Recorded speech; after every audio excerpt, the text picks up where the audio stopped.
ஒரு வழியா அந்த பொள்ளாச்சி கேஸ்ல தப்பு பண்ணவங்களுக்கு தண்டனை வாங்கி கொடுத்தாச்சு. ஆனா இப்ப அதே மாதிரி நம்ம சென்னையில 13 வயசு சின்ன பொண்ணை 12 பேர் சேர்ந்து கூட்டு பாலியல் பலாத்காரம் பண்ணியிருக்காங்க. அவனுங்களுக்கு எப்ப நம்ம தண்டனை வாங்கி தர போறோம்? அதுலயும் அந்த பரதேசி நாய்ங்க இவ்வளவு பெரிய தப்பு பண்ணிட்டு ஏதோ அவார்டு ஃபங்க்ஷனுக்கு அவார்டு வாங்க வந்த மாதிரி பல்லு மைத்த காமிச்சிட்டு வரானுங்க. இவனுங்களெல்லாம் என்னதான் பண்றது? இதுல முக்கியமான விஷயம் என்னன்னு பாத்தீங்கன்னா, இந்த மாதிரி காம வெறி பிடிச்சவனுங்க பொண்ணுங்களை ஏமாத்துறதுக்காகவே லவ் அப்படிங்கிற ஒரு வலையை மட்டும்தான் விரிக்கிறானுங்க.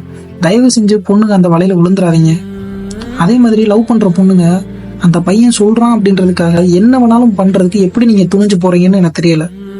லவ் பண்றதே ஃபியூச்சர்ல மேரேஜ் பண்றதுக்கு தான்.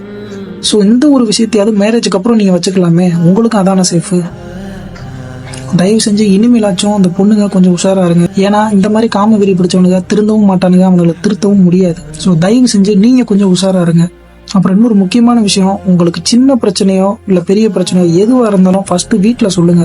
பின்னாடி வரதா அப்புறம் பார்த்துக்கலாம். அவங்க திட்டுவாங்க அப்படின்னு சொல்லிட்டுலாம் பயப்படாங்க. தயவு செஞ்சு வீட்டில் சொல்லுங்க. ஸோ எனக்கும் ஒரு பொம்பளை பிள்ளை இருக்கு. நாளை பின்ன அந்த பிள்ளை எப்படி இந்த சொசைட்டியில் வாழ போகுதுன்றதே எனக்கு கொஞ்சம் பயமாக தான் இருக்கு. ஸோ பார்க்கலாம். ஸோ இந்த வீடியோ பிடிச்சிருந்தா மறக்காம ஒரு லைக் மட்டும் பண்ணிடுங்க.